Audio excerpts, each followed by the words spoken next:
Eu trouxe uma oração para a gente hoje. É uma oração que eu quero compartilhar com vocês. No livro fala assim que a única coisa que a gente pode dar para o nosso Pai no céu é a nossa vontade. É a única coisa que um ser humano pode dar a Deus. E essa é a minha oração pessoal, a minha oração particular que eu faço com Ele todo dia. E hoje eu trouxe aqui para mostrar para vocês. Eu vou compartilhar agora. Querido Pai Celestial, a minha vontade é que seja feita a sua vontade, hoje e sempre, até a eternidade. Porque o Senhor, que me conhece melhor do que eu mesma me conheço, sabe bem aquilo que me convém. E eu aguardo e confio que os teus planos celestiais são para mim o bem maior. Então, nós estamos no capítulo que vai falar da expansão da raça humana. E essa aula, ela vai falar da expansão andita no Oriente. Então, só para deixar bem clarinha a aula, para que todos entendam, o nosso planeta ele é dividido em quatro. Aqui passa o meridiano e aqui a linha do Equador. Desse lado, nós temos o Oriente, que é o hemisfério oriental. Do outro lado, o hemisfério ocidental. Norte, sul, leste, oeste. O Sol nasce no leste, por isso o Oriente, ele é conhecido, significa o lado do Sol nascente. E nós vamos falar da expansão andita desse lado aqui da Terra, e principalmente desse continente aqui da Ásia e da Europa. A Ásia, então, ela é o berço da raça humana e foi em uma península do sul desse continente que Andon e Fonta nasceram. Os seus descendentes, Badunã, fundaram o centro primitivo de cultura que subsistiu por mais de 500 mil de anos. A parte sudoeste da Ásia testemunhou as civilizações dos Dalamatianos, dos Noditas, dos Adamitas e dos Anditas. Sucederam-se partindo dessas regiões. O potencial da civilização moderna, então, se espalhou pelo mundo. Então, foi bem aqui, eu marquei aqui na bolinha, aqui existia uma península, que hoje não existe mais. E foi nessa península que Andam e Fonta nasceram, e que hoje ela está sob as águas.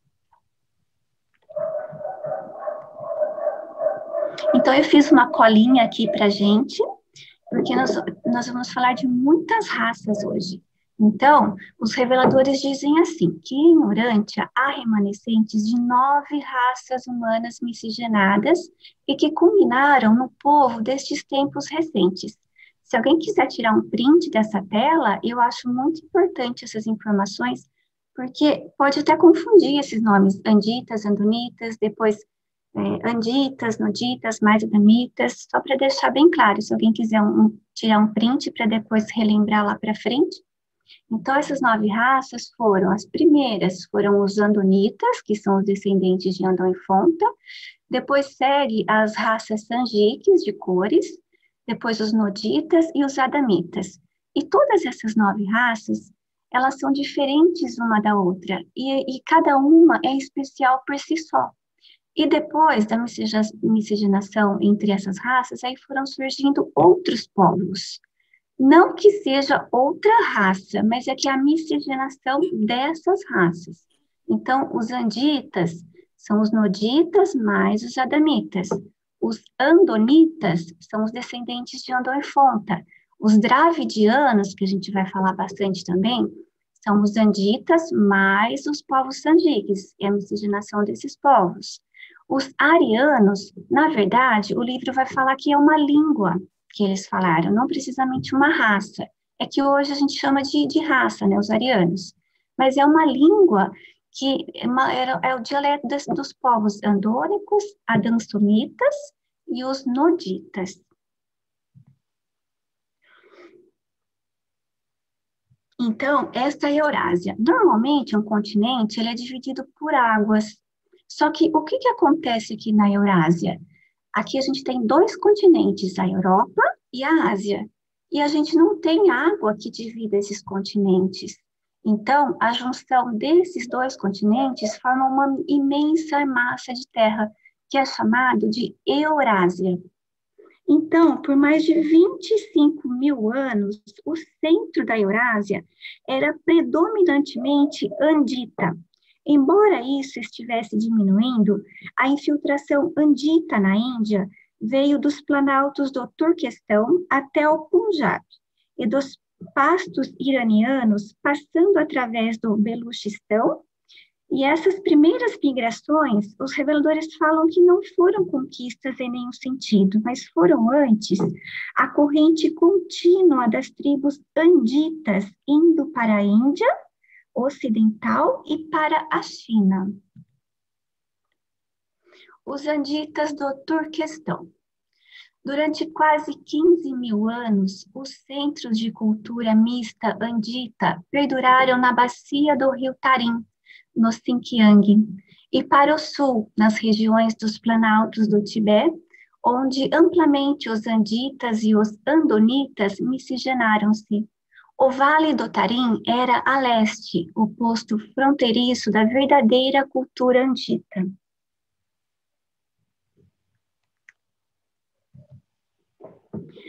Por volta de 8 mil anos antes de Cristo, a aridez vagarosamente crescente das regiões dos planaltos da Ásia Central começou, então, a expulsar os anditas para os fundos dos vales e as costas marítimas.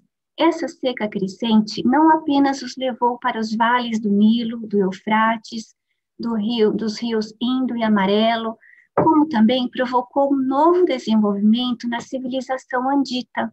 Uma nova espécie de homens, os comerciantes, começaram a aparecer em grande quantidade.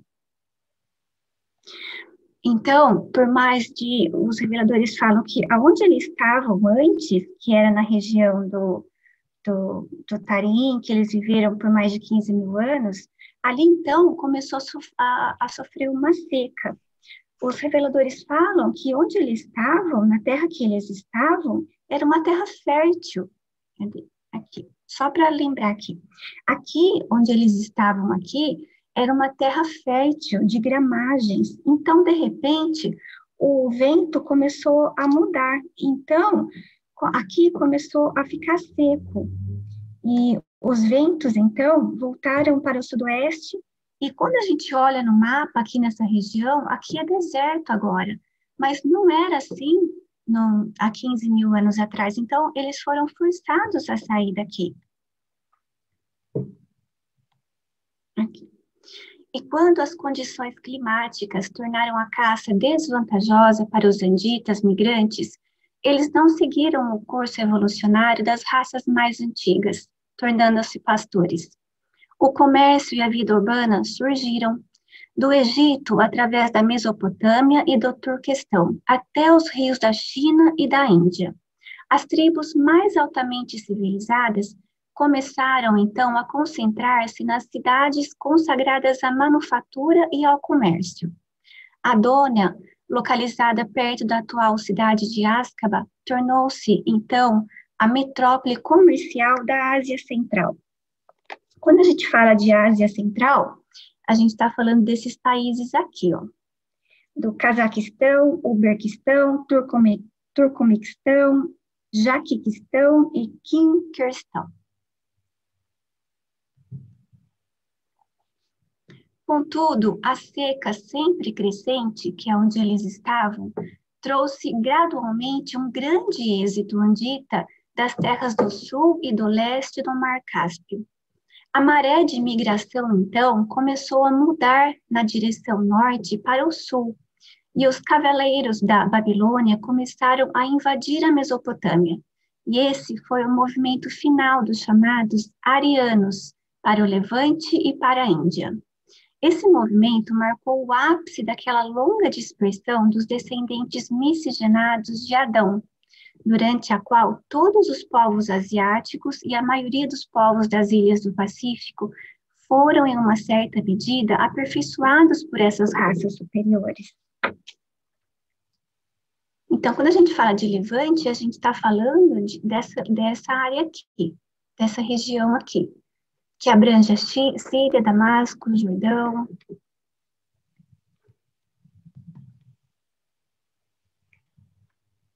Contudo, no século XX, depois de Cristo, ainda há traços de sangue andita entre os povos turanianos e tibetanos, como é testemunhado pelos tipos louros que ocasionalmente são encontráveis nessas regiões.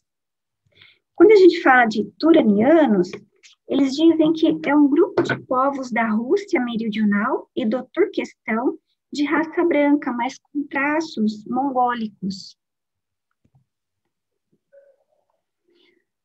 A última grande manifestação do gênio militar submergido dos anditas da Ásia Central ocorreu em 12.000 depois de Cristo, quando os mongóis, sob o comando de Gengis Khan, começaram a conquista da maior parte do continente asiático.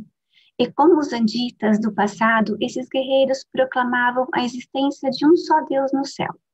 A dissolução prematura do seu império retardou em muito o intercâmbio cultural entre o Ocidente e o Oriente, e foi um grande obstáculo ao crescimento do conceito monoteísta na Ásia.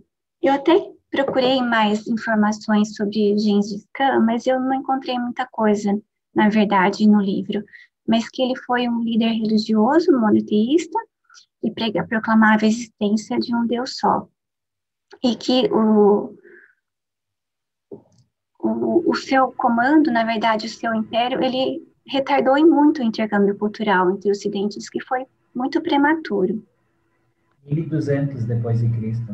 1200 depois de Cristo. A conquista dita da Índia. A Índia é o único local em que todas as raças de Urântia foram miscigenadas. A invasão andita trazendo a última contribuição. Nos planaltos a noroeste da Índia, as raças Sanjiques vieram à existência e, sem exceção, os membros de cada raça penetraram no subcontinente da Índia, nos seus primórdios, deixando atrás de si a mais heterogênea mistura de raças que existe hoje em Urântia. Então, tá todo mundo aqui, ó. As mais antigas misturas de raças na Índia formam uma combinação de raças. As vermelhas, amarelas, as andônicas, laranja. Então, todas as raças Sanjiques, as 6 estão aqui, e os andonitas, os descendentes de Anu e Fonta. Então, quem que está faltando? Os anditas, que são os noditas e os adamitas, que é a história deles que a gente está contando, que eles vão vir depois. Então, quando os anditas entraram na Índia, já tinha essas raças aqui, já estavam todas lá na Índia. Por volta de 20.000 anos antes de Cristo, a população da parte ocidental da Índia já se havia tornado matizada pelo sangue adâmico. E nunca na história de Urântia qualquer povo combinou tantas raças diferentes. Infelizmente, porém, as linhagens Sanjiques secundárias predominaram. E foi uma verdadeira calamidade que as raças azul e vermelha estivessem tão amplamente ausentes dessa fusão racial do passado longínquo. Se tivesse havido mais linhagens Sanjiques primárias, elas não teriam contribuído muito para o engrandecimento do que poderia ter sido uma civilização ainda mais desenvolvida. Então, eles dizem que, o que eu grifei aqui, que principalmente, a Índia foi povoada principalmente das raças Sanjiques secundárias. Lembra que eu falei que todas as raças são especiais por si só, cada uma é especial por si só pelo que tem.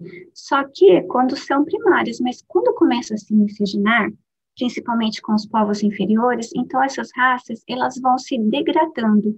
E o que eles estão dizendo é que a maior população da Índia, que já estava lá, eram Sanjiques secundários. E por volta de 15.000 anos antes de Cristo, o impulso de uma população crescente no Turquestão e no Irã ocasionou o primeiro movimento andita realmente extenso na direção da Índia. Durante quase 15 séculos, esses povos superiores afluíram para os planaltos do Beluchistão, espalhando-se pelos vales do Indo e do Ganges, e indo vagarosamente para o sul, pelo Deccan dentro. Então, eles estavam aqui e migravam para cá, para a Índia.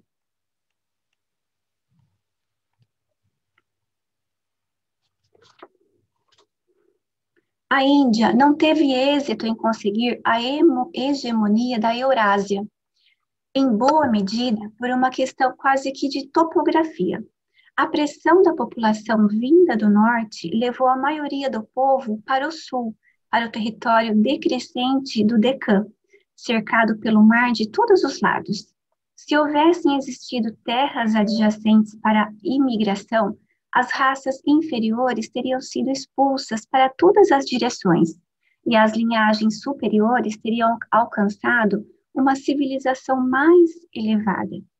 Então, o que eles estão falando aqui, que as raças superiores vinham para cá e acabavam empurrando o povo que já estava aqui, mas que eram as raças inferiores, e que eles acabaram ficando para cá, nessa área do Deccan. E que só que aqui tem mar, eles não conseguiam ir muito além, então eles acabavam ficando presos aqui mesmo. É o que eles estão falando aqui, que as raças inferiores teriam sido expulsas para todas as direções e as linhagens superiores teriam alcançado uma civilização mais elevada se as outras raças que tivessem para cá fossem para outras direções. O que ocorreu foi que esses conquistadores anditas primários fizeram um esforço desesperado para preservar a sua identidade e para estancar a maré de engolfamento racial com o estabelecimento de restrições rígidas para os casamentos interraciais. Mas, entretanto, por volta de 10.000 anos antes de Cristo, os anditas haviam sido absorvidos. Mas toda a massa do povo havia sido amplamente aperfeiçoada por essa absorção. Então, os anditas, lembram que é o sangue, eles carregam o sangue dos adamitas e dos noditas. Ambos são raças superiores. Os adamitas tinham o sangue de Adão. Então, os anditas, eles sabiam que eles eram raças superiores, e eles fizeram um esforço para que a sua raça crescesse, fazendo essas restrições para os casamentos. Mas não adiantou muito e a raça deles acabou sendo absorvida. Mas olha só, o que os reveladores falam para a gente? Eles dizem assim, que a mistura das raças é sempre vantajosa pelo favorecimento da versatilidade da cultura e pela contribuição para uma civilização mais desenvolvida. Entretanto, se predominarem os elementos inferiores das linhagens raciais, essas realizações não duram muito tempo. Uma cultura poliglota pode ser preservada apenas se as linhagens superiores se produzirem com uma margem suficiente de segurança sobre a inferior. A multiplicação irrestrita dos inferiores é infalivelmente suicida para a civilização cultural e biológica, se a produção dos superiores for decrescente. E foi isso que acabou acontecendo na Índia. Como os anditas, eles eram em número menor, e eles acabaram não conseguindo elevar essa raça. Se os conquistadores houvessem ultrapassado em 3 vezes o número, ou se eles houvessem expulsado ou destruído a terça parte menos desejáveis dos habitantes, alaranjado, verde, índicos, então a Índia ter-se-ia tornado um dos principais centros mundiais de civilização cultural e teria, indubitavelmente, atraído mais das ondas posteriores dos mesopotâmios, que fluíram para o Turquestão e dali para o norte até a Europa.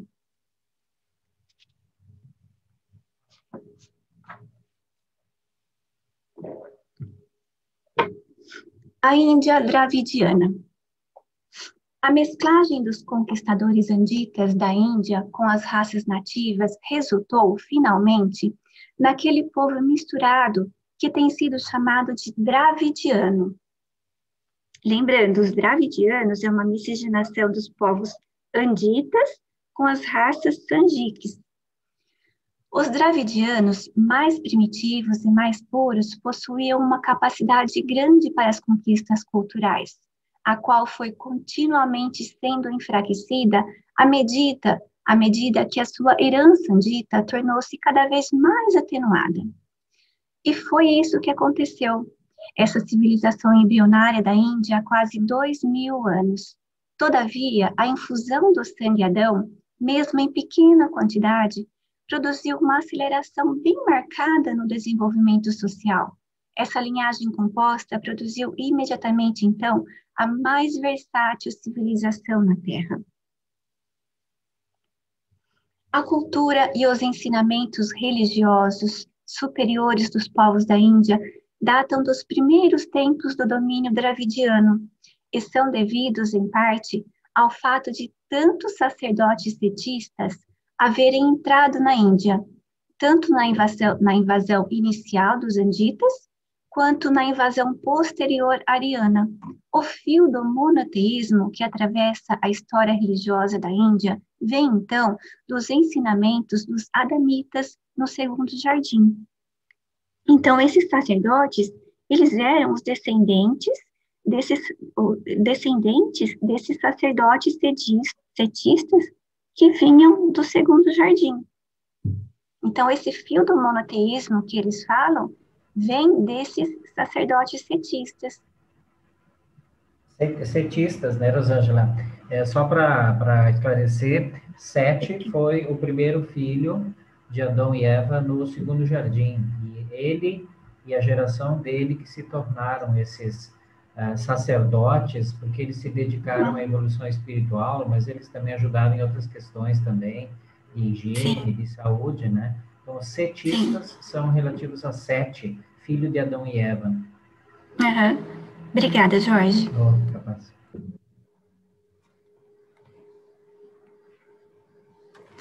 Desde 16.000 anos antes de Cristo, um grupo de 6 sacerdotes setistas entrou na Índia e quase conquistou religiosamente a metade oeste daquele povo poliglota. Mas a sua religião não perdurou. Depois de 5.000 anos, as suas doutrinas da Trindade do Paraíso haviam se degenerado no símbolo trino do Deus do Fogo. Então, esses sacerdotes setistas, ao tentar explicar a Trindade do Paraíso, e depois de passados tempos e mais tempos, essa concepção que eles trouxeram no povo, então, essa concepção ficou muito deturpada nesse povo. E então, depois de muitas e muitas gerações, esse símbolo da Trindade do Paraíso, ela havia se degenerado. Então, essa imagem tornou-se deturpada e surgiu, então, Agni, o deus do fogo. Aí, eles falam que Agni é a divindade hindu. Para eles, Agni, eles têm muitos deuses, eles têm mais de 33 deuses, os indianos. E Agni é o maior deus deles. Então, eles falam, no livro está falando que era uma tentativa de explicar a Trindade do Paraíso, mas essa ficou como se fosse uma lenda, eles acabaram deturpando toda essa ideia e depois acabaram meio que fazendo essa concepção e concedendo esse Deus do fogo, esse Deus Agni, que é o Deus do fogo.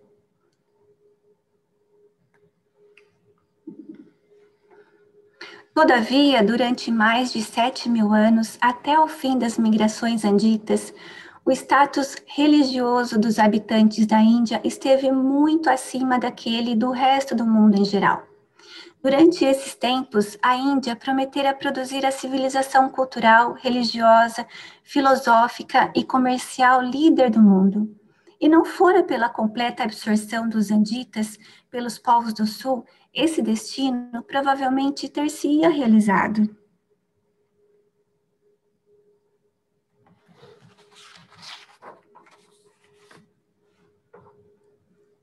Os centros dravidianos de cultura localizavam-se nos vales dos rios, principalmente do Indo e do Ganges, e no Deccan, ao longo dos 3 grandes rios que fluem através dos gates orientais até o mar. As colônias ao longo da costa marítima dos gates ocidentais deviam a sua proeminência às relações marítimas com a Suméria. Então, quando eles falam dos gates, então, aqui, esses rios eram muito importantes para eles naquelas regiões. São 3. Aqui, o rio Indo, o rio Ganges e o Planalto do Deccan. Então, essas regiões era como se fosse uma entrada às relações marítimas que eles tinham com outros povos, com a Suméria.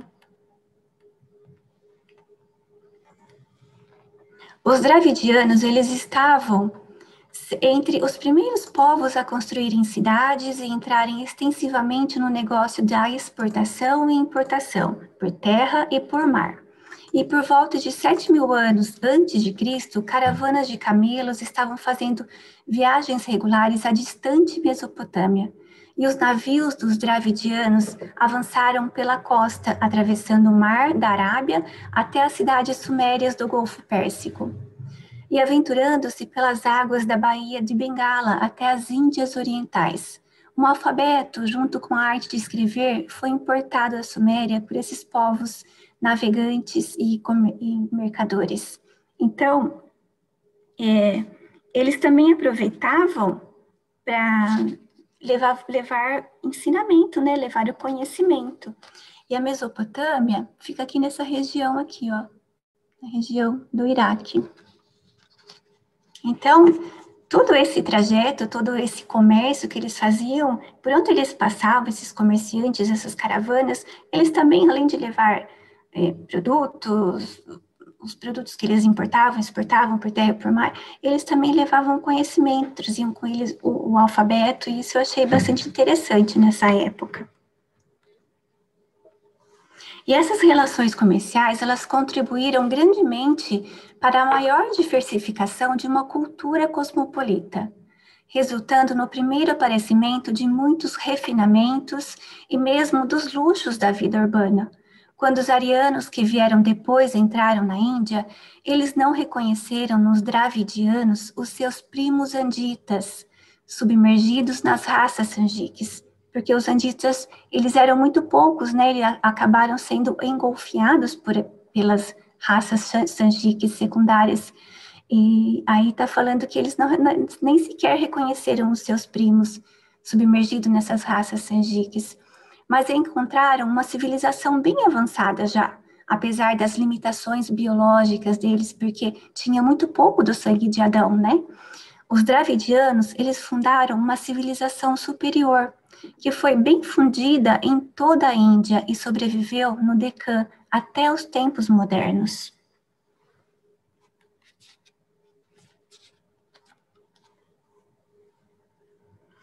A invasão ariana da Índia. A segunda penetração andita na Índia, então pela segunda vez os anditas entraram na Índia. Foi a invasão ariana, durante um período de quase 500 anos, no meio do 3º milênio antes de Cristo. Essa migração marcou o êxodo terminal, então, dos anditas nas terras natais do Turquestão.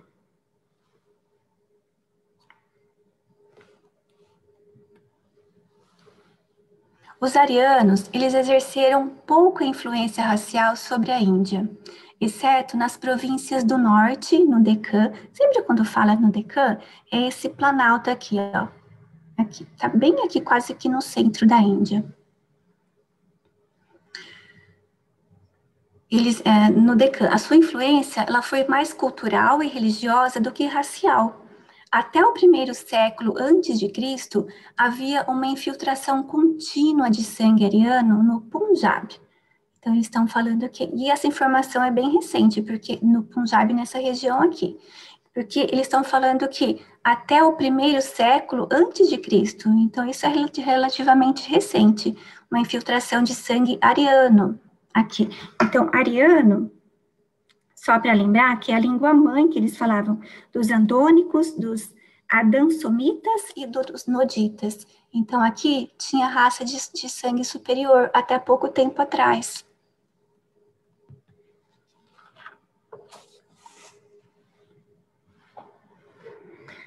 Mas os arianos, eles eram poucos. Na planície do Ganges, os arianos e os dravidianos finalmente misturaram-se, produzindo uma cultura elevada, sendo esse centro reforçado por contribuições do Nordeste vindas da China. Aqui, já então se concentravam aqui.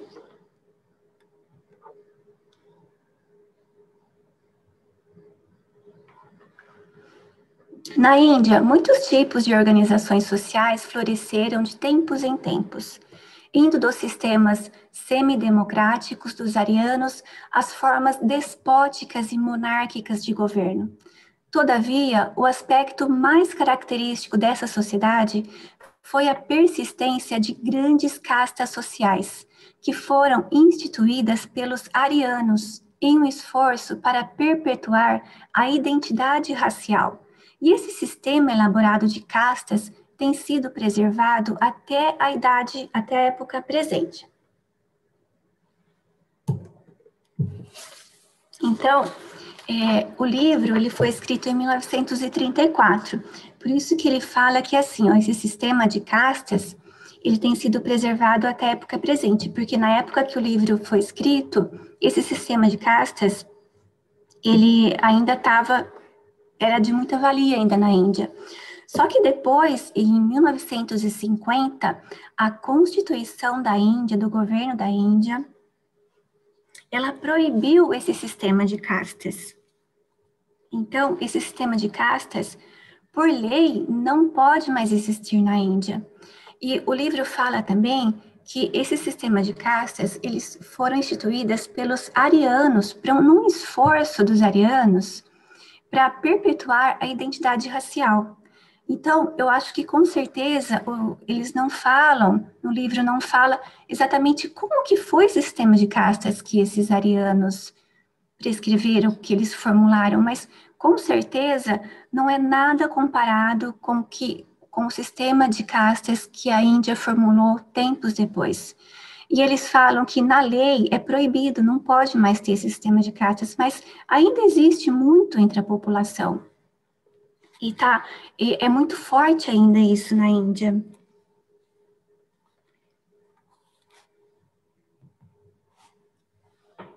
Das 4 grandes castas, afora a primeira, foram todas estabelecidas em um esforço de antemão condenado ao fracasso, para impedir a amalgamação social dos conquistadores arianos com seus súditos inferiores. Contudo, a primeira casta, a dos instrutores sacerdotes, provém dos setistas. Os brahmanes do século XX da era cristã são descendentes culturais em linha direta dos sacerdotes do segundo jardim. Então, é assim, hoje na Índia, eles possuem esse sistema de castas aqui, que são as 4 castas principais. Aqui os brahmanes, eles aqui nessa casta aqui, então tem os sacerdotes, os professores, os intelectuais e os poetas. Depois tem os kshatriyas. Aqui nos kshatriyas tem os políticos, os reis, os guerreiros. Depois tem os vaixyas. Aqui nos vaixyas são os comerciantes. Aí tem os shudras. Nos shudras são os camponeses, os artesãos. E tem aqueles povos que não têm castas. Tem aqueles povos que são chamados de párias. Eles são os Dalits. E esses Dalits, esses povos, eles não são nem dignos de terem uma casta. Eles são considerados, eles são chamados de impuros ou intocáveis. E por conta disso, eles sofrem muito preconceitos e eles sofrem muitas violências. E na China é muito comum esses Dalits, esses intocáveis que eles falam, que são os párias, eles serem encontrados mortos, eles sofrerem violências. Então, Isso é muito comum na Índia. E aí o governo da Índia, para ajudar para que esse sistema de castas caia, então, a partir de 1950, é proibido esse sistema de castas, só que, olha só, e o governo também, ele ajuda na questão de poder trocar o sobrenome. Então, como que sabe? Como que quem está nessa casta sabe que aqui é um Shudra, é um Vaishya, é um Brahmane, pelo sobrenome. Então, pelo sobrenome, eles conseguem reconhecer a casta da qual a pessoa provém. Então, por isso, a pessoa pode sofrer ou discriminação, ou violência, ou até mesmo ela ser elogiada ou ser requerida em qualquer lugar por conta da casta. Então, na Índia, aparentemente é fácil trocar de nome, e o governo ajuda a trocar de nome. Só que o que acontece? Quando eles vão casar, então, é proibido o casamento de castas diferentes. Um Brahmane é proibido casar com um Kshatriya, que é proibido casar com um Vaishya. Então, os casamentos só são aceitos das mesmas castas, de pessoas que estão na mesma casta. Então, se a pessoa é um Shudra, trocou de casta, então, por exemplo, se ela é um Dalit, que ela nem sequer está aqui, é um impuro, e aí ela vai e troca de nome, que o governo, ele apoia isso, para que troque de nome. Só que o que acontece? Essas castas ainda é tão forte na Índia, que eles pesquisam o nome da pessoa, eles pesquisam as pessoas quando elas vão casar, quando elas estão em casamento. Então, aí eles conseguem descobrir o sobrenome da pessoa. Aí, então, o casamento pode ser aceito ou não aceito. E é hereditário também. É assim, um Brahmane nasceu Brahmane e vai morrer o resto da vida Brahmane. Um Vaishya nasceu Vaishya e vai morrer o resto da vida Vaishya. É hereditário, não tem jeito. E também nem é importante ter dinheiro, porque eles dizem que tem Dalit que é muito rico, que tem muito dinheiro, mas que ninguém nem liga para ele é desprezado, ele é menosprezado.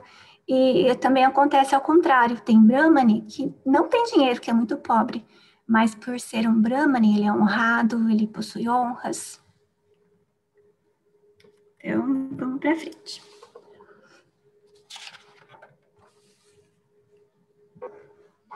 E o despertar espiritual do 6º século antes de Cristo não perdurou na Índia, tendo morrido antes mesmo da invasão muçulmana.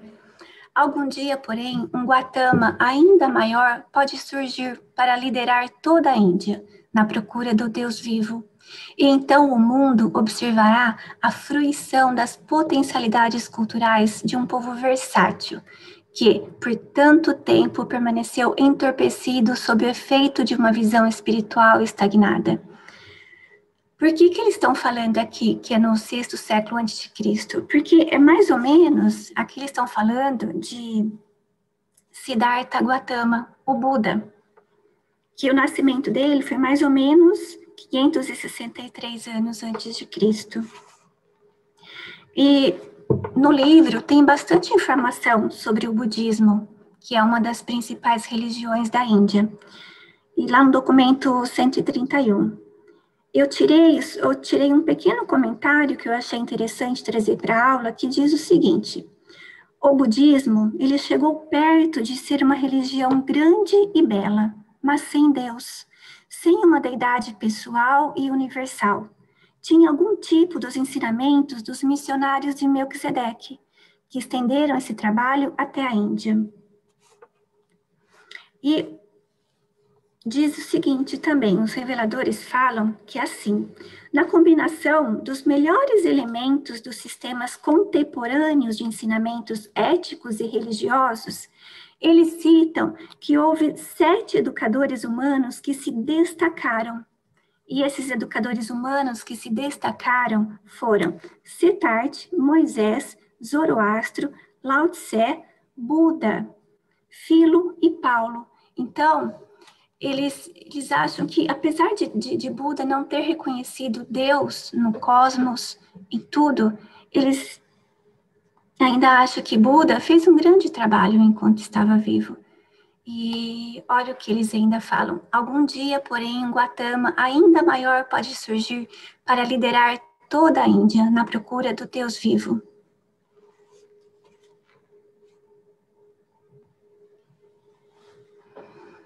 A cultura, ela apoia-se em uma base biológica, mas um sistema de castas por si só não podia perpetuar a cultura ariana, pois a religião, a verdadeira religião, é a fonte indispensável da energia mais elevada que leva os homens a estabelecer uma civilização superior, baseada na fraternidade humana.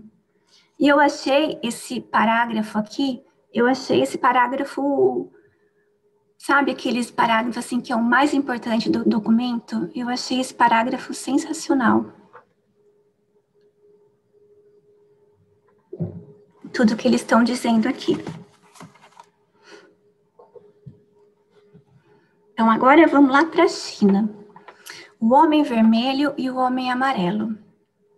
Enquanto a história da Índia é aquela da conquista andita e da sua absorção final por outros povos evolucionários, a história da Ásia Oriental é mais propriamente a dos Sanjiks primários. Lembra que da Índia eles eram secundários? Aqui na China foi a dos Sanjiks primários, particularmente a do homem vermelho e a do homem amarelo. A organização tribal das raças vermelhas formou-se antes do que a de quaisquer outros povos, e eles foram os primeiros a migrar do foco Sanjik da Ásia Central. As linhagens Neandertal inferiores foram destruídas ou expulsas das terras firmes pelas migrações posteriores das tribos amarelas. Então, eles já expulsaram as linhagens inferiores dali. Todavia, o homem vermelho reinara absoluto na Ásia Oriental por quase 100 mil anos, antes que as tribos amarelas chegassem. Então, essa região aqui, durante muito tempo, o homem vermelho esteve aqui, reinou aqui nessa região.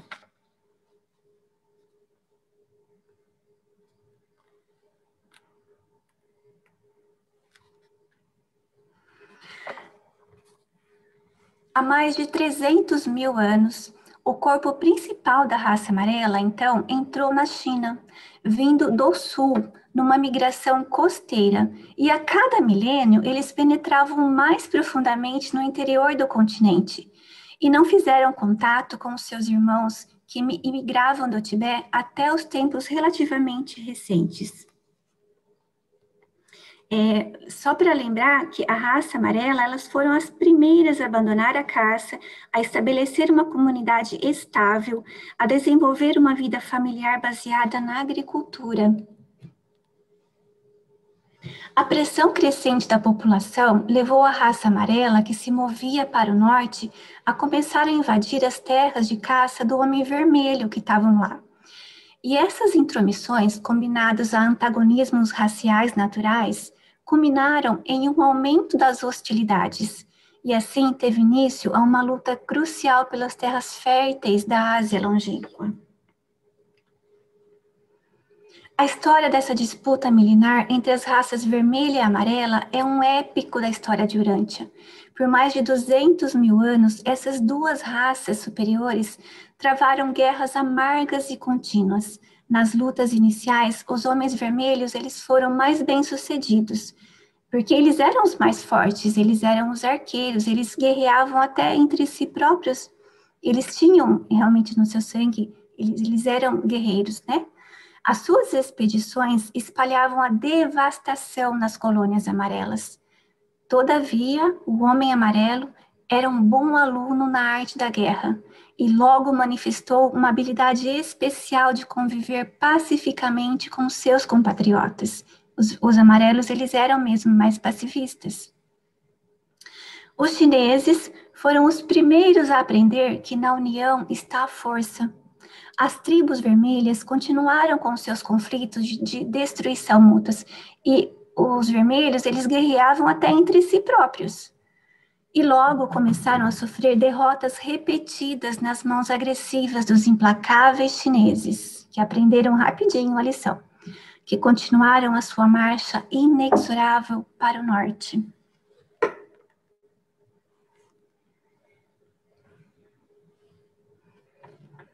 E há 100 mil anos, as tribos dizimadas da raça vermelha lutavam acuadas pelo gelo da última era glacial, que diminuía, e quando a passagem de terra para o Oriente sobre o Estreito de Bering tornou-se atravessável, essas tribos não demoraram a abandonar as margens inóspitas do continente asiático.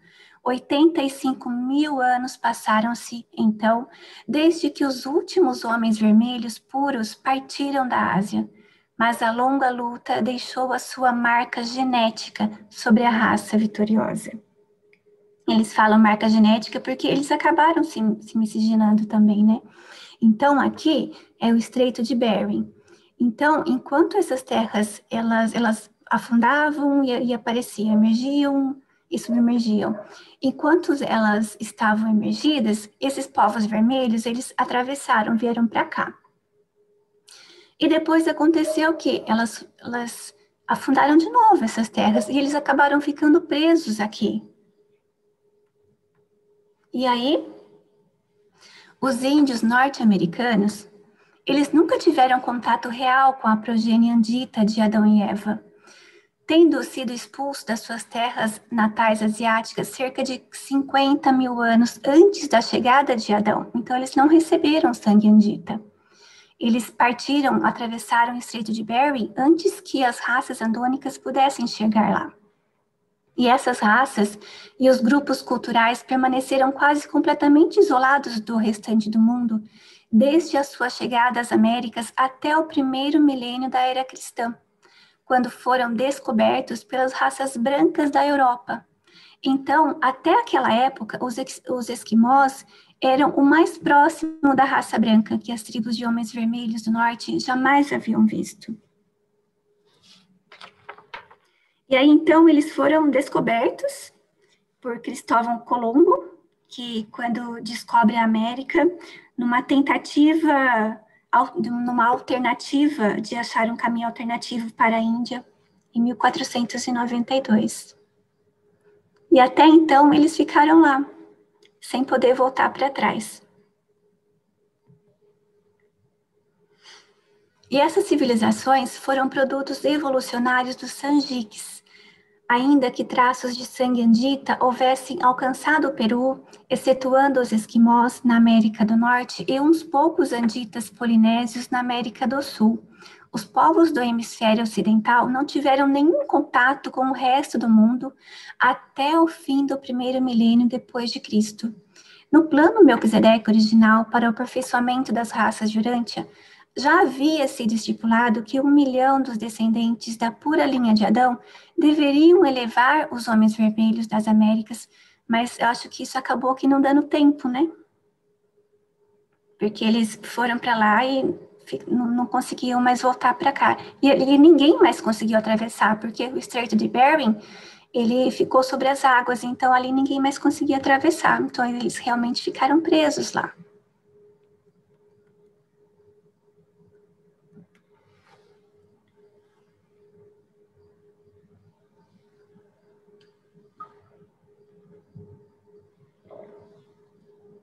O alvorecer da civilização chinesa. Algum tempo após haverem afugentado o Homem Vermelho para a América do Norte, os chineses, em expansão, expulsaram os andonitas dos vales dos rios da Ásia Oriental, empurrando-os ao norte para a Sibéria e ao oeste até o Turquestão, e para onde eles iriam, dentro em pouco, entrar em contato com a cultura superior dos anditas. Então, os amarelos, eles aprenderam bem a lição e qualquer um que entrasse aqui, eles já empurravam, né? Já tiravam das terras deles.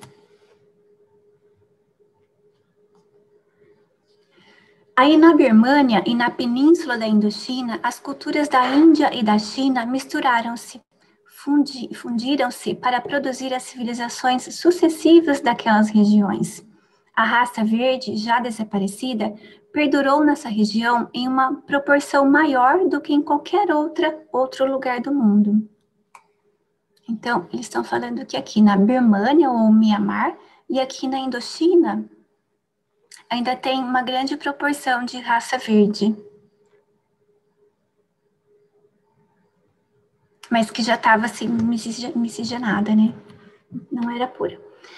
E muitas raças diferentes ocuparam essas ilhas do Pacífico. Os ancestrais do povo chinês não foram expulsos do continente antes de 12.000 a.C., quando foram desalojados por um vigoroso avanço em direção ao litoral sul, da parte das tribos chinesas do norte. O seu êxodo final não foi devido tanto à pressão populacional, quanto à iniciativa de um chefe a quem eles vieram a considerar como um personagem divino. Então, os chineses, não que eles não foram expulsos dali, né?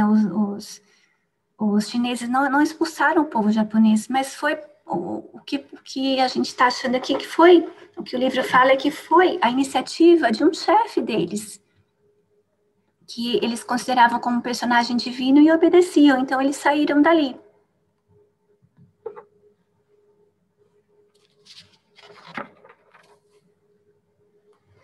Há 20.000 anos, os ancestrais dos chineses haviam construído uma dúzia de grandes centros de ensinamento e cultura primitiva, especialmente ao longo do Rio Amarelo e do Yangtze.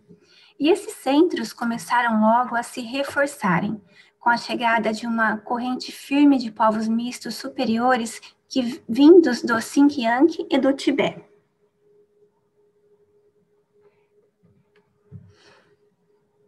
A superioridade da raça amarela era devido a 4 grandes fatores. Então, genético, porque eles se beneficiaram com o sangue andita, e também porque eles eram a raça primária, os sanjiques primários. Social, porque eles eram um povo pacifista, eles eram agricultores, eles tinham passivismo interno. Espiritual, eles tinham a adoração, eles tinham uma adesão à adoração à verdade única, que foi proclamada por Singleton. E à medida que a Índia definhava, a China ia à frente. E também geográfico, porque a China ela é protegida por montanhas de todos os lados. Apenas o norte fica aberto, então ali existe uma barreira natural. Então era praticamente fácil, só o norte que ficava aberto, praticamente era fácil se proteger e ver, eles conseguiam antever as invasões, né?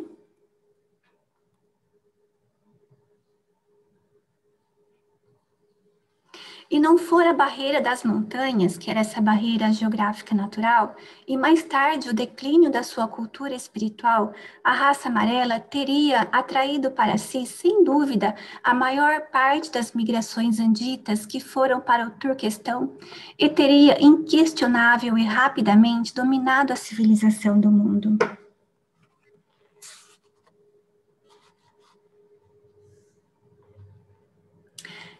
Só para contar uma coisa para vocês, que eu vou estar aqui. Na China, é proibido soltar fogos de artifício.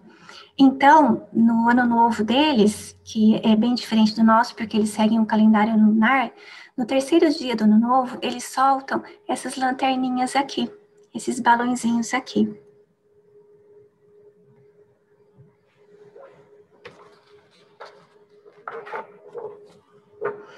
Os anditas entram na China.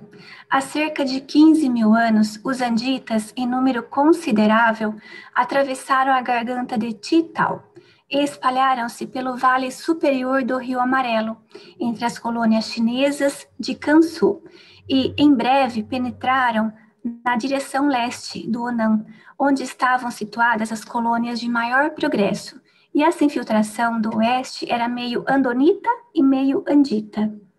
Mas as duas de sangue superior, as duas raças superiores.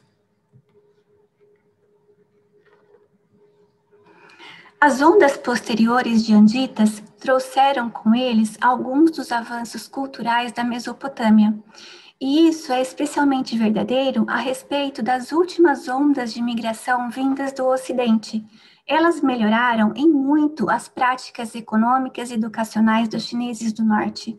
E embora sua influência sobre a cultura religiosa da raça amarela haja sido pouco duradoura, os seus descendentes posteriores contribuíram muito para um despertar espiritual subsequente. As tradições anditas da beleza do Éden e da Dalamátia, contudo, influenciaram as tradições chinesas.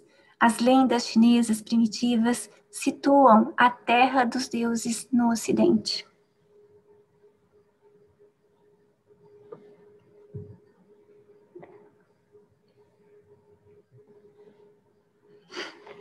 O povo chinês só começou a construir cidades e a engajar-se na manufatura depois de 10.000 a.C. Posteriormente, as alterações climáticas no Turquestão e a chegada dos últimos imigrantes anditas, a infusão desse novo sangue não acrescentou tanto à civilização do homem amarelo, mas estimulou um desenvolvimento posterior rápido das tendências latentes das raças chinesas superiores. De Honan a Shenxi, os potenciais de uma civilização avançada estavam dando frutos. A metalurgia e todas as artes da manufatura datam dessa época. Então, eles dizem aqui que a infusão do novo sangue de Adão não acrescentou tanto à civilização do homem amarelo. Mas por que eles dizem isso? Porque o homem amarelo, ele já era assim, ele já era os Sanjiks primários, eles eram uma raça, eles tinham um social, eles eram coletivamente dedicados à família, eles demonstravam ser superiores aos povos Sanjiks no que se refere a fomentar a civilização de uma raça, que eles eram passivistas, e isso sempre foi muito importante nessa raça, que eles tinham um passivismo interno. As semelhanças entre alguns dos métodos primitivos chineses e mesopotâmios no cálculo do tempo, na astronomia e na administração do governo eram devidas às relações comerciais entre esses dois centros bastante distantes. Os mercadores chineses, eles viajavam pelas rotas terrestres, atravessando o Turquestão e a Mesopotâmia, mesmo nos tempos dos sumérios, e essas trocas não eram unilaterais, pois o Vale do Eufrates beneficiava-se consideravelmente delas, tanto quanto dos povos das planícies dos Ganges.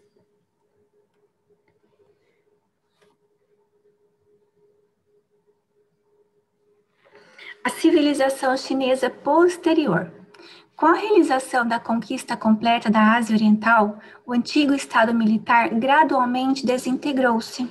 As guerras passadas foram esquecidas, e da luta épica com a raça vermelha apenas perdurou a tradição vaga de uma disputa antiga com os povos arqueiros. Os chineses logo se voltaram para a agricultura, o que acentuou ainda mais as suas tendências pacíficas. Ao mesmo tempo, a população indicava uma relação homem-solo, bem abaixo do ponto de saturação agrícola, e isso veio contribuir ainda mais para a vida pacífica do país. A consciência de realizações do passado um tanto reduzidas no presente, o conservadorismo de um povo, em sua maioria de agricultores, e uma vida familiar bem desenvolvida deram nascimento à veneração dos ancestrais, culminando no costume de honrar os homens do passado, até quase a adoração.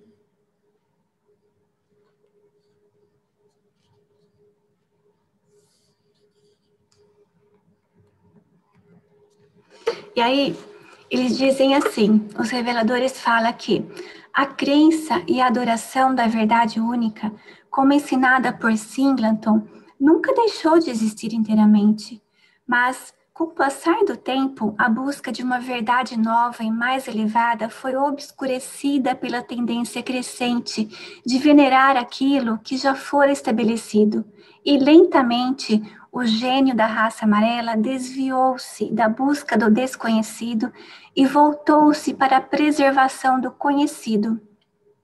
E essa é a razão para a estagnação daquela que havia sido a civilização que mais rapidamente progredira no mundo. Hoje, a China, ela tem um grau de liberdade religiosa, ela tem um certo grau limitado de liberdade religiosa no país. Isso se deve às características do governo. Muitos chineses, eles são ateístas, mas uma grande parte da população é adepta ao taoísmo, budismo ou confucionismo. E eu estava vendo nas minhas pesquisas, o cristianismo está nascendo lá naquela região agora, e antes era proibido, e agora até o Papa pode ir lá. E entre 4.500 anos, 4.000 anos e 500 antes de Cristo, a reunificação política da raça amarela foi consumada, mas a união cultural dos centros dos rios Yangtze e Amarelo, esses rios são muito importantes para eles, tanto como foi para o governo, tanto como foi para o comércio, para a geração, para a própria evolução do povo. Esses rios foram sempre muito importantes para os chineses. Então, já havia sido efetuada essa reunificação política dos grupos tribais mais recentes, não foi feita sem conflito, mas a estima que a sociedade tinha pela guerra permaneceu baixa, porque eles eram povo pacivistas. A adoração dos ancestrais, a multiplicação dos dialetos e nenhum apelo para a ação militar. Olha que maravilha. E durante milhares e milhares de anos, havia tornado esse povo ultra pacífico. E, a despeito do fracasso em cumprir a promessa do desenvolvimento rápido até um estado avançado, a raça amarela avançou progressivamente para uma realização nas artes da civilização, sobretudo nos domínios da agricultura e da horticultura.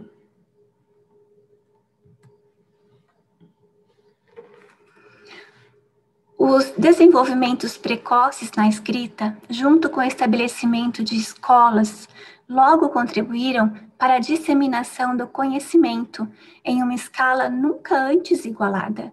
O progresso de padronização social e de dogmatização religioso-filosófica continuou crescente. O desenvolvimento religioso da veneração dos ancestrais tornou-se ainda mais complexo, por um influxo de superstições envolvendo a natureza do culto, mas os vestígios prolongados de um conceito real de Deus ficaram preservados no culto imperial de Shanti. Então, Shanti...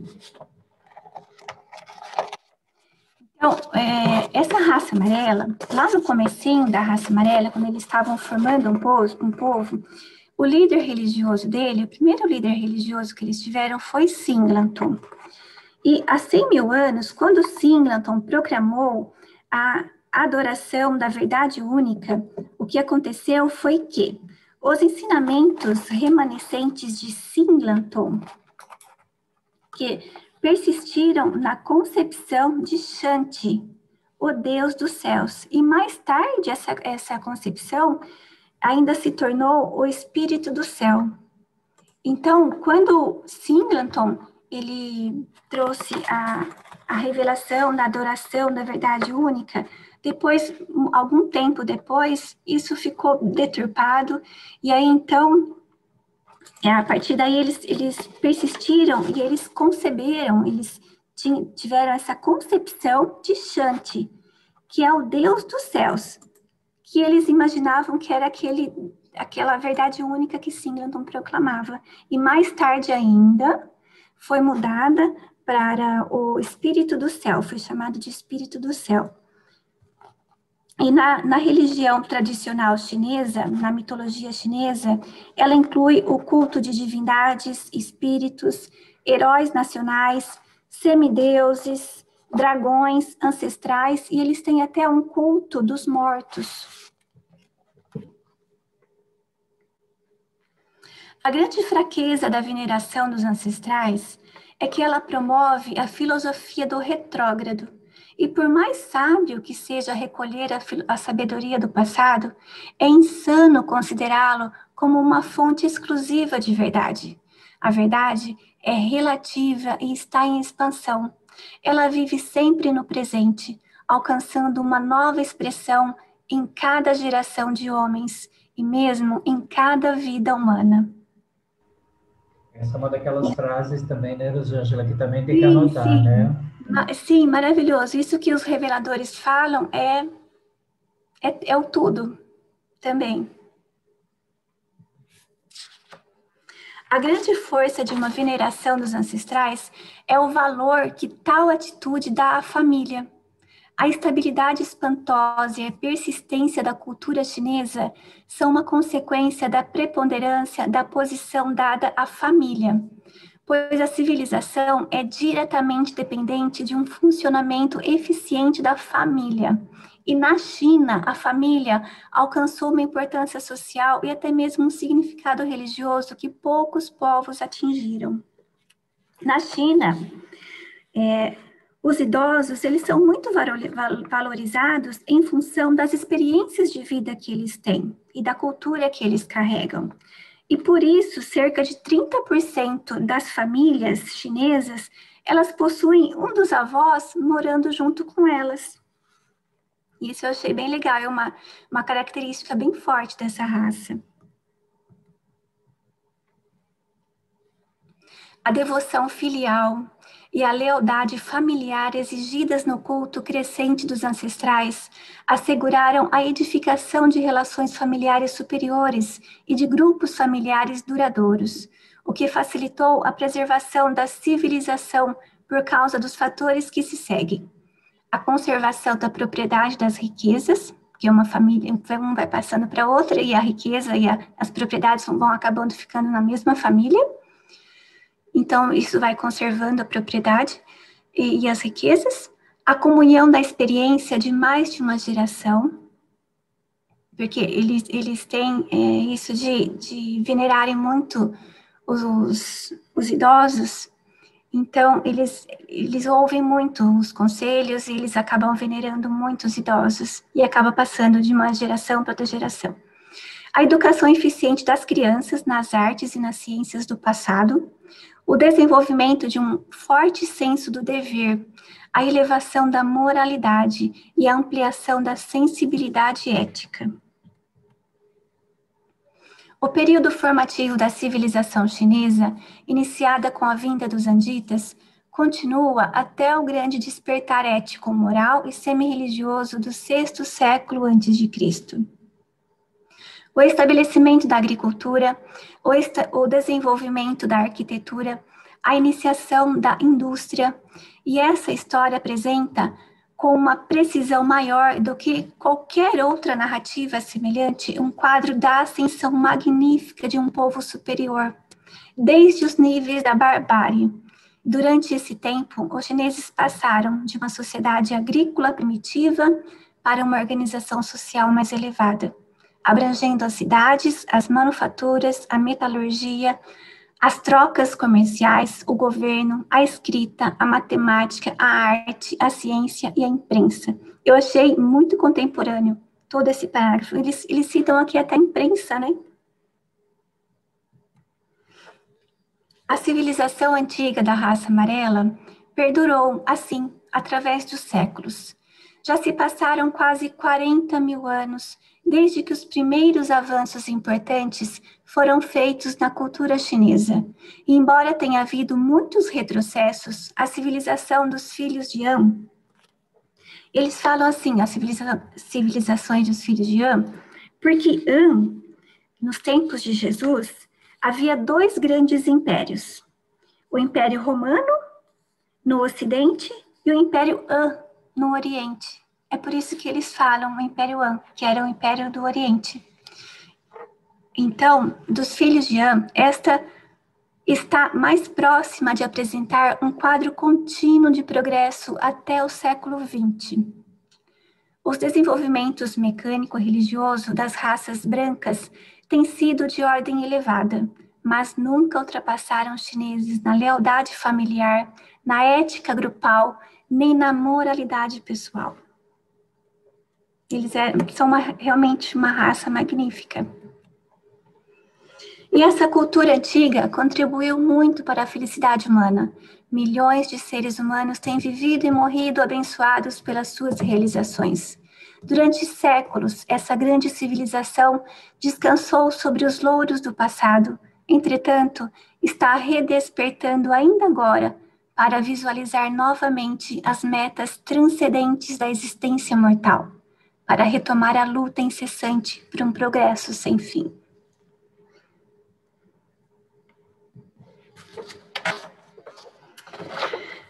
E muito obrigada pela atenção, muito obrigada pela paciência. Inscreva-se no site da Escola Orântia. Aqui está o endereço do site. Lembrando sempre que nada substitui a leitura do livro. Cada indivíduo deve colher as suas próprias interpretações a partir da sua liberdade de escolha e capacidades inerentes para melhor compreensão. Muito obrigada de novo a todos. Obrigada a você. Muito obrigado. Parabéns. Muito legal. Muito bom, Rosângela. Muito bom, muito obrigado. Fiquei com medo agora. Como é que eu vou semana que vem? Ficar perto disso. Né? Deixa eu ver a hora que é. Nem é tanto assim. Eu falei assim, eu não vou nem olhar a hora, porque depois eu fico apavorada, né? Mas porque, assim, realmente eu sabia que a sala ia ser muito longa e eu deixei, porque as outras foram bem curtinhas, né? Falei, mas deu tempo, olha que bom. Corri um pouquinho, né? Não deixei ninguém falar. Bom, Rosângela, Até parabéns. a Carol tá aqui, ó. Muito bem. Parabéns, Elisângela. Carolina. A Carolina! Muito bem, parabéns. Gostaram da China?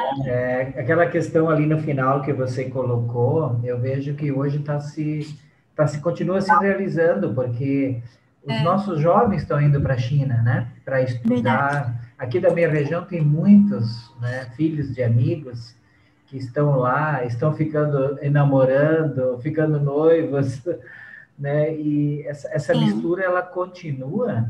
E eu vejo que a China, com esses valores morais que ela tem, né, realmente ela tende a superar, inclusive, todo o Ocidente aí, né? Sim, e é característico da raça amarela, né? Você vê que todos esses quesitos, as principais características, é próprio da raça, né? Mas eles também, eu não quis trazer para aula, a gente só comenta aqui depois, né? Mas tem também, eu mergulhei na China, pesquisei bastante, vi muitos documentários. Tem uns pontos bem negativos que eu achei também da China. Eles têm muitas leis firmes, eles têm muitas regras e não pode...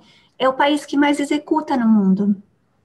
As famílias só podem ter, pela demanda da população, a população já está uma demanda muito crescente, então o governo proibiu as famílias de terem mais que um filho. Então, o que acontece? Acaba tendo muitos abortos. Então, mas isso é uma questão atual, acho que do governo. Sim, são leis impostas pelo governo para controlar.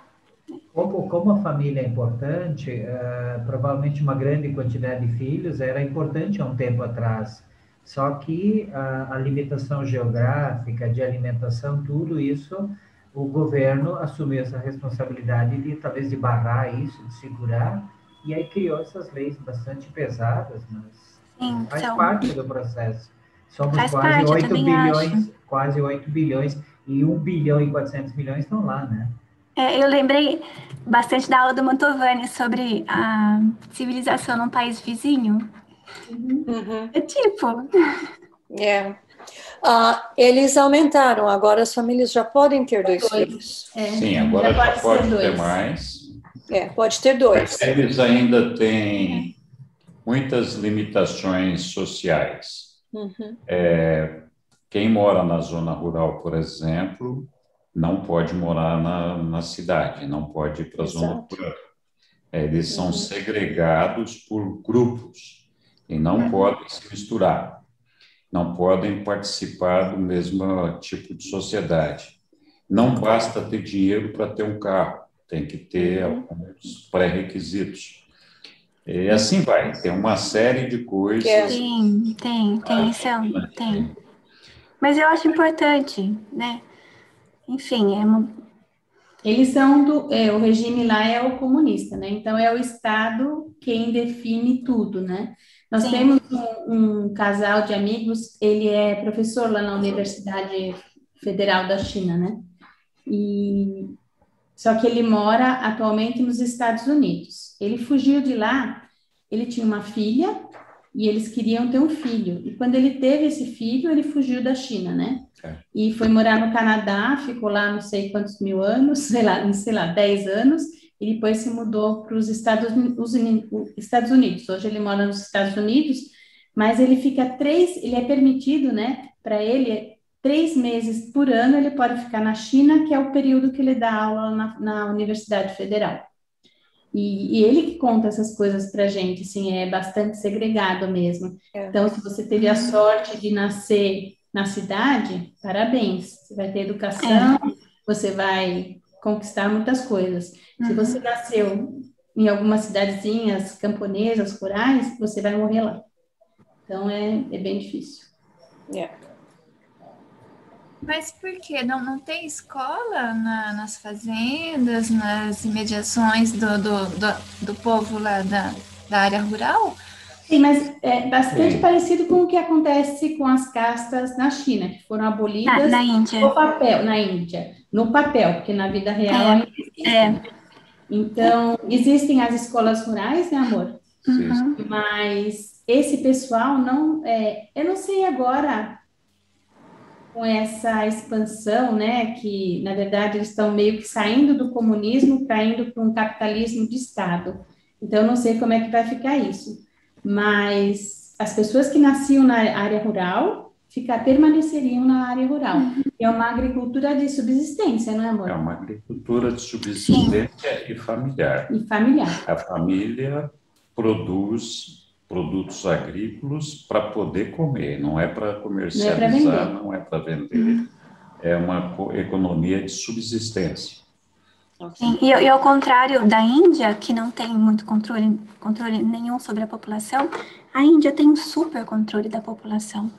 A China tem um super... A China tem um super controle. A Índia está batendo ali também, já está quase com 1 bilhão e 300 milhões. E eles acham até, eu vi um documentário que eles falam que eles acham até que a Índia já ultrapassou em número de população a China. Mas que não dá para contar, eles não têm muito controle, nada. Mas a desigualdade social, tanto na China quanto na Índia, é imensa. É imensa. O que a gente tem aqui no Brasil é café pequeno, perto do que tem na Índia. Sim. Na China, também é complicado, mas é menos do que naÍndia. É bem difícil. Mas agora a gente já entende, né? Por que acontecia tudo isso, né? Eu estive na Índia, acho que 3 vezes. As 3 vezes eu voltei com depressão e demorou para... Sim, ficou doente. Os turistas, eles acabam adoecendo muito por questões de higiene mesmo. Os indianos, eles não usam nem talheres para comer. Então, muita gente vai visitar a Índia por questões espirituais. Eu fui a trabalho, eu dirigi na Índia mais de 3.000 quilômetros andando no interior da Índia. Então, eu sei bem como que é a vida do povo no interior da Índia. E é deprimente. Você, quando vê aquilo, tem vontade de morrer. Fala, não é um negócio horrível. Não dá nem para acreditar, né? Não. Então, é muito desagradável, muito ruim. E na China também, você tem muitos bolsões de pobreza, na maior parte da população é muito pobre. Quando você vai para as grandes cidades, a gente já esteve lá em algumas cidades maravilhosas, você vai para Pequim, você vai para as grandes cidades, tudo bem. Agora, quando você vai para o interior da China, também é horroroso. É horroroso. Mas, enfim... Só em 500 anos isso vai tá tudo melhor. Deus quiser. Eles são muito ricos, chineses, né? Eles têm muito... Hoje o governo chinês é muito rico, tem muito dinheiro. E aí, pessoal, vamos fazer o nosso sorteio ou alguém quer falar mais alguma coisa? Eu quero só convidar, né, para a semana que vem, não esqueçam. Isso. Dia 26, quarta-feira que vem, a Expansão Andita, agora no Ocidente, né? Então, Eita! esse Ocidente ali, ele é dali pela Europa, tá? Então não vai ser meio para cá, né? Mas estão Já que a todos gente está convidados. fazendo... Que legal. Já que a gente está fazendo... Desculpa, pode falar. Não, eu digo, vai ser mais assim dentro daquilo que a gente estudou mais, que é a Europa, né? E, que na realidade nos originou a maioria de nós, né? Para quem não é índio puro aí. Uhum. É. A gente está mais próximo, né? Vamos ver se eu consigo fazer uma coisa assim, pelo menos chegar pertinho aos pés da Rosângela, mas não. Você dá um show, Jorge. Vai ser ótimo. Só para falar uma coisinha, eu estava vendo um documentário outro dia, né? Para vocês verem como o livro de Urântia, né? Se a gente fuçar na história, né? A gente encontra, assim, né? O que está, né? Coerente com o que está no livro de Urântia, falando sobre um tal imperador amarelo. Olha só. Você achou alguma coisa, tá? Nas suas pesquisas sobre isso? Tem muitas lendas, mas assim, eu não quis trazer, porque às vezes não é muito verdade. Eu pesquiso bastante na Wikipédia, que eu acho que são fontes mais confiáveis, em documentários e no próprio livro de Urântia. Mas tem muitas lendas. Eles falam na China, assim, de muitas lendas, um vai passando para o outro, um vai contando para o outro, e ali tem de milhares e milhares de anos, então vai deturpando a história. Mas eu achei isso interessante, falei, olha só, né, Urântia também, o livro de Urântia também fala, né, da raça amarela na China, e lá eles têm a lenda do imperador amarelo. Legal. Então, antes do sorteio... desculpa. Não, eu achei interessante que a Rosângela colocou antes ali, foi que as lendas deles dizem que o paraíso fica no Ocidente para eles, né? Então, e claro, e tinha também esse imperador Han, da família Han ali, que talvez, que nem nós, a gente muitas vezes se diz, tudo cria de Roma, né? Por causa da religião cristã e por todos, eles de certo nos olham dessa forma, também são tudo romano, né? Mas será que isso que eles falam, né, que o paraíso fica no Ocidente, é por causa da Mesopotâmia, no caso. Da Mesopotâmia e do Jardim do Éden, né? Do Jardim do Éden. Exato. Porque eles eram povos amarelos que caíram dali. Eles têm uma lenda do paraíso, que os deuses moravam no paraíso, eu vi isso também. E nós temos Atlântida, né? Mas também foi bastante deturpada, né? Mas muitos acham que Atlântida foi o próprio Jardim de Éden, né? Houve, tanto é que até hoje, né, não se tem a diversidade de hortaliças, de frutas e coisas que tinham lá. O livro fala que até hoje não conseguiu se recriar isso tudo. A beleza e a diversidade botânica que teve no Jardim do Éden. Imagina, foi aqui mesmo, há 38 mil anos, né? Mas, vamos lá. Tá bom. Sorteio, vou ver se pode ser eu hoje. Vou fazer sorteio, mas eu vou fazer um convite. No sábado, às 5 da tarde, eu vou fazer uma apresentação sobre o livro de Urântia, Ressignificando o Medo. Então, vai falar de depressão, ansiedade, Covid, e como é que o livro de Urântia nos ajuda a enfrentar tudo isso, né? Ressignificar tudo isso. Vai ser bem bacana, quem quiser, quem tiver meio de bobeira no sábado à tarde, está convidado. Estarei presente. Eba! Eu trabalhei numa empresa que tinha 3 indianos. Tinham dois, era Acharan e Chatoran. Os dois eram fitopatologistas com PhD, só que fora do ambiente do trabalho eles não se falavam, porque eram de castas diferentes. Olha.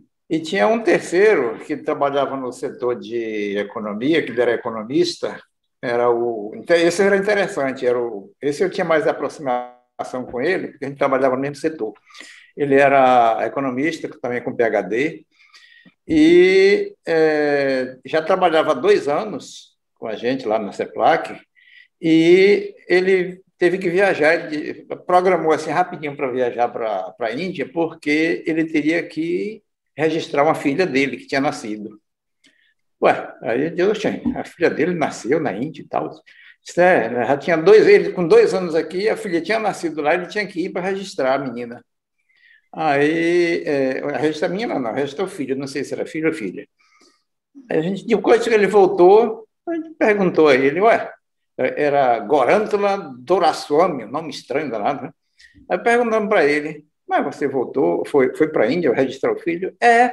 Ué, mas você já está com 2 anos aqui? Disse, não, porque eu vim para cá, ela ficou, e meu irmão ficou tomando conta dela. Quer dizer, o irmão toma conta da esposa do outro irmão quando viaja. E o filho era da esposa com o irmão dele. E ele foi registrar porque era filho dele. Ué, ficou estranho. Como é que é isso? Não. Quando o irmão toma conta da esposa de um, ele fica tomando conta direto, mesmo, como se fosse esposa mesmo. Interessante. Eu achei interessante. Isso aí lembra o cunhadismo, né? Aqui no Brasil, os índios tinham isso também, né? Tanto é que os bandeirantes, eles dominavam muitas tribos, porque acabavam casando e viravam parente da tribo inteira. Então, no Brasil, o cunhadismo, nos índios, era uma coisa muito comum, Milton, não sei se chegou a ler, mas tem bastante história sobre isso, é muito interessante. E aí, se era sobrinho ou filho, era tudo a mesma coisa, né? Que loucura. É normal aqui. A cultura deles é tranquilo, né? Tem um livro, O Povo Brasileiro, é muito bom esse livro, ele fala sobre todas essas histórias aí. Bom, gente, eu vou compartilhar a tela do sorteio, tá bom? Só um minutinho.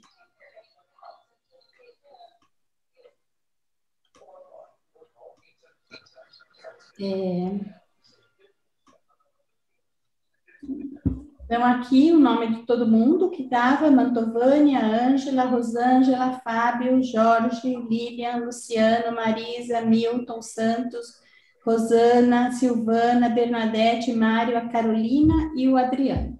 Então, vou sortear o... Tá todo mundo vendo? Todo mundo vendo. Sim. Sim. Resultado, Silvana. Uhul! Nossa, ganhei. Muito obrigada. Ei, Silvana. Que legal. Bom. Parabéns. Batatais. Parabéns. Obrigada. Terra do Neemias, né? Batatais. Parabéns, Isso. Silvana. Hoje eu estava sentindo que eu ia ganhar esse livro. E aí, guria? Meu nome. Muito bem. Que bom que você ganhou. Obrigada, viu? Que legal. Então, depois você só precisa passar para alguém daqui o seu nome. Quer dizer, o seu nome eu sei, né? Seu endereço, para a gente... Tá, eu passo para você então, Sueli, tá? Bom, combinado. Olha, eu coloquei então, aqui... Então tá, muito obrigada, viu? De coração, adorei. Então tá bom, parabéns. Obrigada. E é isso. Então, parabéns, parabéns, Silvana. Obrigada.